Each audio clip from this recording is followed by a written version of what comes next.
बिस्मिल्लाहिर्रहमानिर्रहीम अस्सलाम वालेकुम वेलकम टू होम बायोलॉजी पदी की यो टॉपिक थे atomic radius چې دی د دې په اړه کې تاسو کلاس 9 کیمستري کې چې دی تاسو ویل دي تاسو ته خبره کوئ کوي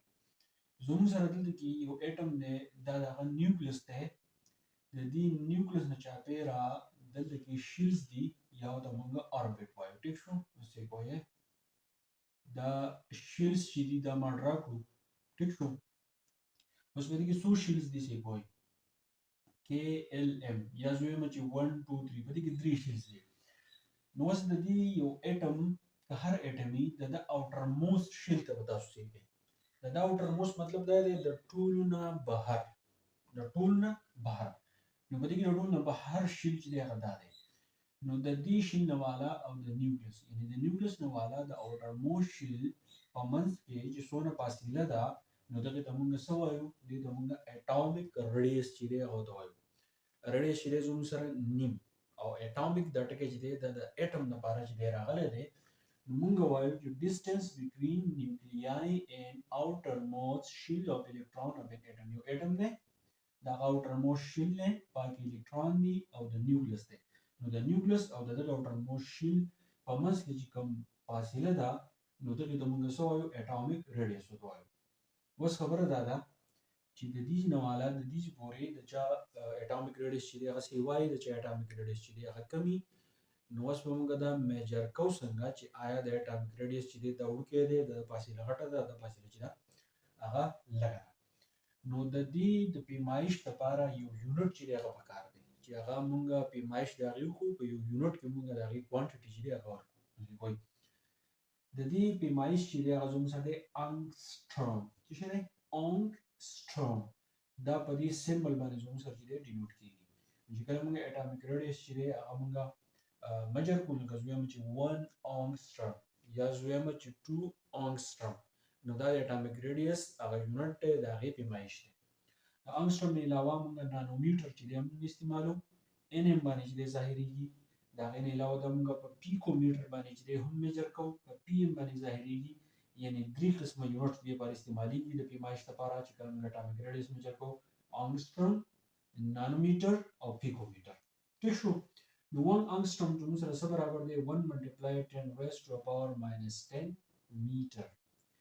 دا بیا زموږ سره برابر دی سنټي میټر کې موږ واړو دا زموږ سره دی 1 ملټیپلای 10 ریز ټو پاور -8 سنټي میټر او چې پیکو میټر ته اړوم نو دا زموږ سره دی 0.01 نانو میټر نو دا به ځان سره ساتي اټامیک ریډیس ته وایي او هغه چې موږ میجر کوو دا غیر لپاره کم یونټس دي اوس به دا موږ څنګه میجر کوو لکه د دې نیوکلیس نه والا د اوټر موست شیل په منځ کې کومه فاصله ده دا موږ څنګه میجر کوو د لپاره ټیکنیک څه دي اولنیټ ټیکنیک د دې لپاره دی ایکس ریز ډیفریکشن دویمه ټیکنیک دی الکترون ډیفریکشن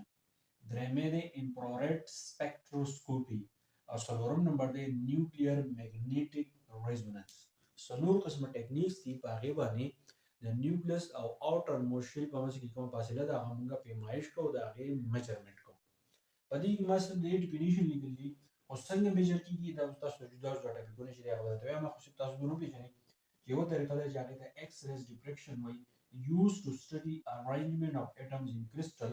زموږ سره چې کوم کرسټل دي په سالډ حالت کې چې کوم سیزونه دي پای کې ارینجمنت اف اټم چې په کومه طریقه باندې شوی دی هغه چې کله موږ سټډي کوو هغه موږ په ایکس ریز ډیفریکشن باندې چې دی هغه سټډي کوو او د دې نه موږ د اټامیک ریډیس پته چې دی هغه لګي بل زموږ سره الکترون ډیفریکشن دی چې when beam of electron is scattered on atom arrangement یو اټم ارینجمنت چې دی هغه څنګه شوی دی اټم چې دی هغه څنګه ارینج شوی دی موږ beam of electron چې دی هغه د پریدو هغه موږ پکچر شان جوړ کی نو دغه د الکترون ډیفریکشن وایي بیا انفراريد سپیکټروسکوپي نو انالایز انټریکشن بټوین میټر اینڈ انفراريد لایټ او د میټر په منځ کې چې کوم انټریکشن دی دا غي انالیسس موږ کوو تجزیه موږ کوو ریسرچ کوو نو دغه د انفراريد سپیکټروسکوپي چې دی هغه ویل کیږي بیا نیوکلیر میګنیټیک ریزونانس دا بل ټیکنیک دی ایکسپلایټ میګنیټیک پراپرټیز اف نیوکلیای زموږ سره کوم اټامیک نیوکلیس دی دا چې کوم میګنیټیک پراپرټیز دي هغه موږ ایکسپلایټ کوو دا موږ ګورو نو څلور ټیکنیکس داسې دي چې په هغې باندې موږ اټامیک ریډیس چې د هغې میجرمنټ کوو ایکس ریز ډیفریکشن الکترون ډیفریکشن انفراريد سپیکټروسکوپي او نیوکلیر میګنیټیک ریزونانس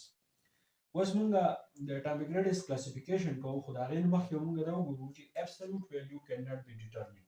زه دا ګورم چې د نیوکلیس نه والا او د دې outer most shell پورې چې څونه فاصله ده د دې exact value چې دی هغه مونږ نشو راویستی د دې دوه وجې دي.